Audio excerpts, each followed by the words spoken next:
एकादशी का व्रत करने में बहुत ही कुशल श्री अम्बरीश राजा। देखो भगवान अपने भक्तों के लिए कुछ भी कर सकते हैं, ध्यान से सुनना। हम नहीं समझ पाते भगवान की करुणा को, हम नहीं समझ पाते भगवान की कृपा को, जीव भटक जाता है। क्यों?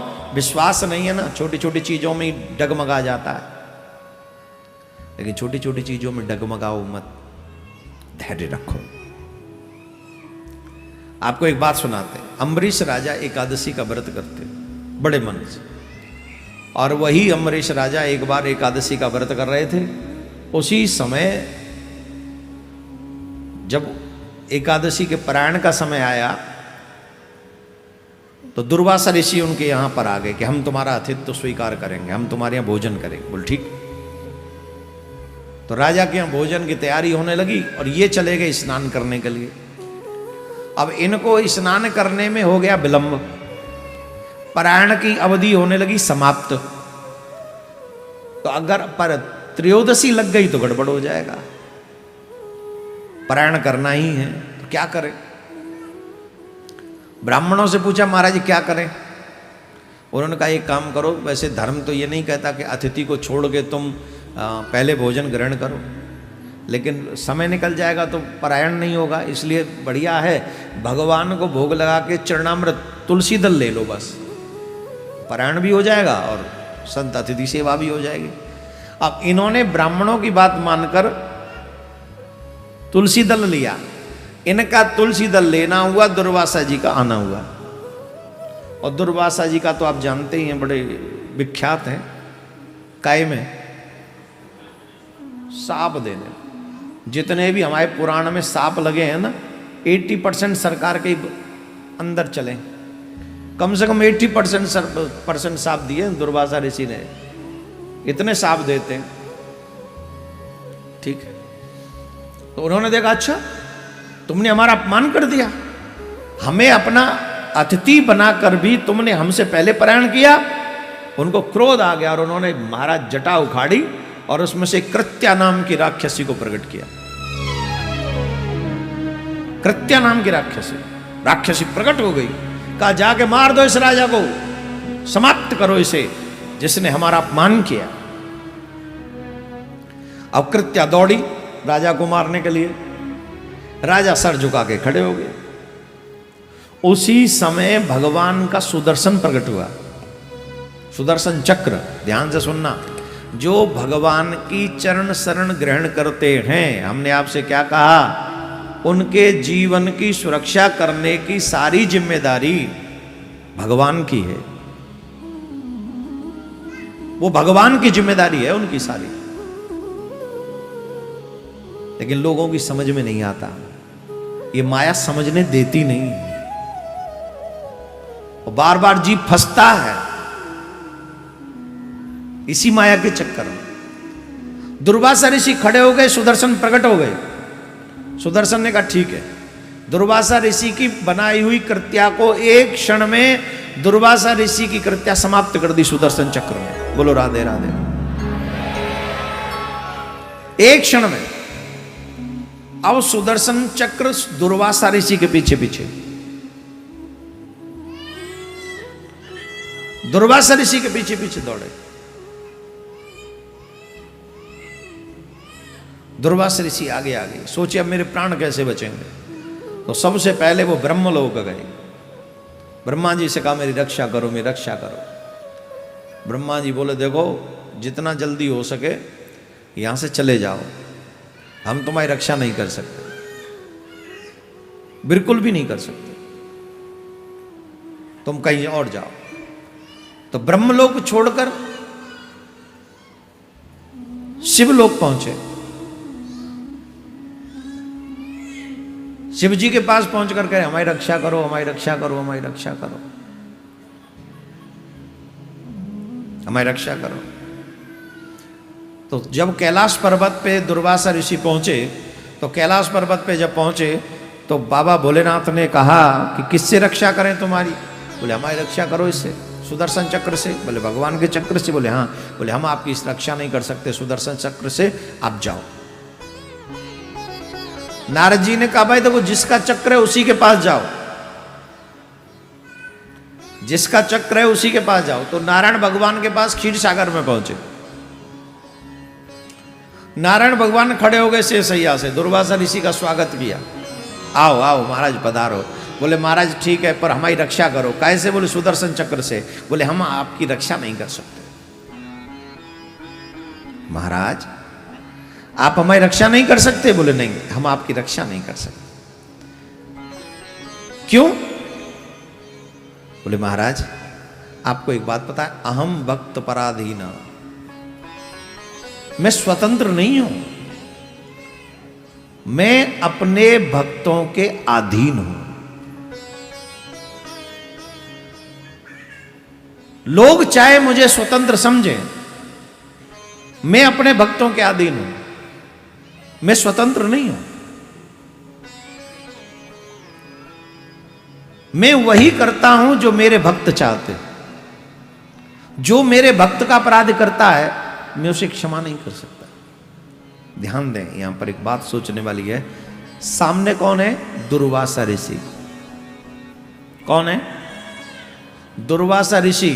अपराध किसका किया है? राजा का। एक ऋषि ने अपराध किया है राजा का, और वो राजा है भगवान का भक्त, पूर्ण समर्पित भक्त। ऐसा वैसा नहीं है, पूर्ण समर्पित है। पूर्ण समर्पण का मतलब समझ लो, तुम इतना सोच नहीं सकते जितना राजा अम्बरीश करता है।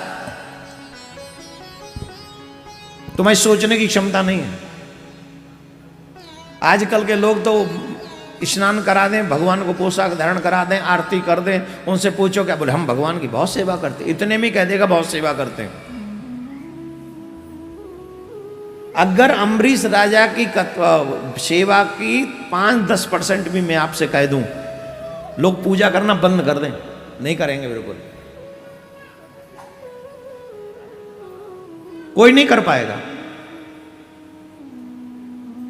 अब बताइए, अम्बरीश राजा अपने द्वारा खेत में हल चलाता है, फसल बोता है, और वहां से पूरी खेती फसल खुद काटता है। उससे जो अन्न मिलता है वो उसे साफ करता है, फिर पीसनो बनाता है। पीसनो बनाए के बाद में फिर उसे अपने हाथों से चाकी से पीसता है। फिर ठाकुर जी की रसोई स्वयं अपने हाथों से बनाता है। फिर ठाकुर जी के मंदिर में बुहारू, ठाकुर जी के मंदिर में वो पोछा बोछा जो भी वो स्वयं करता है। ठाकुर जी को सुलाना, निल्हाना, भोग लगाना स्वयं अपने हाथों से करता है। कौन? राजा। कौन? राजा। आप और कौन? आप और हम कौन है? हम राजा तो है नहीं, नौकरी तो है हम लोग। नौकर कहता है कि मेरे पास टाइम नहीं है भगवान के लिए। एक बात बताओ, राजा ज्यादा बिजी है कि नौकर? राजा ज्यादा बिजी है कि नौकर? जोर से बोलो। हम जैसे सर्वेंट, हम जैसे सेवक लोग कहते हैं हम पे टाइम नहीं है भगवान के लिए। और राजा 24 घंटे में से 24 के 24 घंटे भगवान। सोता कहाँ है मालूम? बेडरूम में जाके नहीं सोता वो। जहां भगवान विश्राम करते हैं, भगवान के मंदिर की सीढ़ी पे सर रख के सो जाता है। वहीं मंदिर पे सीढ़ी पे सर रखा और सो गया। अब सोचो वो राजा कितना समर्पित होगा। इवन राजा ने इसलिए विवाह नहीं किया बहुत दिनों तक, मैं विवाह करूंगा तो मैं ठाकुर जी की सेवा कैसे कर पाऊंगा। गजब की बात बताएं आपको, विवाह भी किया तो कैसे किया? खुद राजा बारात लेके नहीं गए, तलवार और पगड़ी भेज दी, उससे ब्याह कर दुल्हन आ गई। और दुल्हन को कितने दिन हो गए दूल्हा का मुंह नहीं देखा, सेवा से फुर्सत ही नहीं। और यहां 4 दिन हनुमान चालीसा का पाठ कर लें, झट कहते हनुमान जी हमारी सुनी नहीं रहे। 4 दिन हनुमान चालीसा का पाठ करके कहते हैं हनुमान जी हमारी नहीं सुन रहे। 2 बार बुधवार को सिद्धि विनायक लाने में लग के दर्शन कराते हैं, कहते हैं सिद्धि विनायक ने भी हमारी तो सुना ही नहीं। ले 2 दिन में ही चाहिए सब कुछ। और वो राजा का इतना नियम, बताओ इतने में से कितने कर पाओगे तुम? राजा, ऐसे भक्त राजा को भगवान कैसे इग्नोर कर दें? ऐसे भक्त की रक्षा क्यों न करें? दुर्वासा ऋषि से कहा, महाराज आप मेरे पूजनीय हैं, पर मैं भक्त के अगेंस्ट नहीं जा सकता। आपने मेरे भक्त का अपराध किया, मैं कुछ नहीं कर सकता आपके। I can't help you. Durvasa ऋषि बोले, प्रभु हमने सुना है आपकी शरणागति कभी निष्फल नहीं जाती। जो आपकी शरण में आ जाता है उसे निश्चित अभयदान मिलता है। क्या आज आपकी शरण में आना भी ये निष्फल हो जाएगा? आपका वो जो सबको अभयदान देना है कि जो मेरी शरण में आ जाएगा योग क्षेम बहाम्यम, ये वचन मिथ्या हो जाएगा? भगवान बोले नहीं, ये वचन मिथ्या नहीं होगा। हम आपकी रक्षा नहीं कर सकते, लेकिन आपकी रक्षा हो सके ऐसा उपाय बता सकते हैं। बोले क्या? बोले जिसका अपराध किया उसी से रक्षा मांगो जाके, क्षमा कर देंगे। बोले भक्त है, आप जाके तो देखो। दुर्वासा ऋषि दौड़े दौड़े दौड़े दौड़े गए। अम्बरीश राजा द्वार पे खड़े हैं। 1 साल हो गया पूरे क्रम को, जब से दुर्वासा जी यहां से गए हैं और देवलोक में इधर उधर भागे। 1 साल हुआ, पूरा 1 साल। 1 साल तक राजा अम्बरीश इसी चौखट पे खड़े रहे, बिना कुछ खाए बिना कुछ पिए।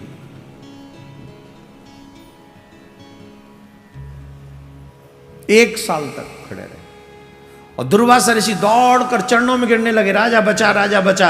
राजा ने उठा के हृदय से लगा लिया, नाथ उल्टी गंगा मत बहाओ, आप मेरे पूज्यनीय हैं, आप मेरे पूज्यनीय हैं। राजा मुझे बचा ले, ये देख बाद में बात करियो, तू सेवा स्वामी सेवा की सब बाद में बात करेंगे, पहले ये सुदर्शन से बचा ले, मुझे जला देगा।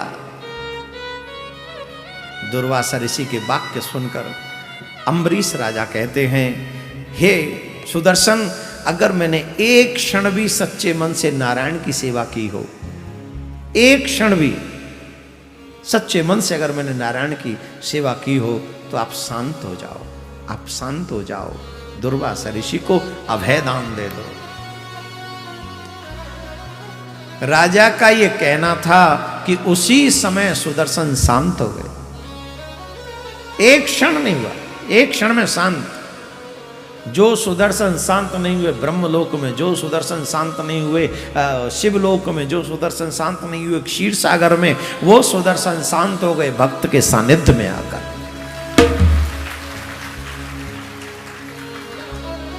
भक्त के सानिध्य में आकर शांत हो गए।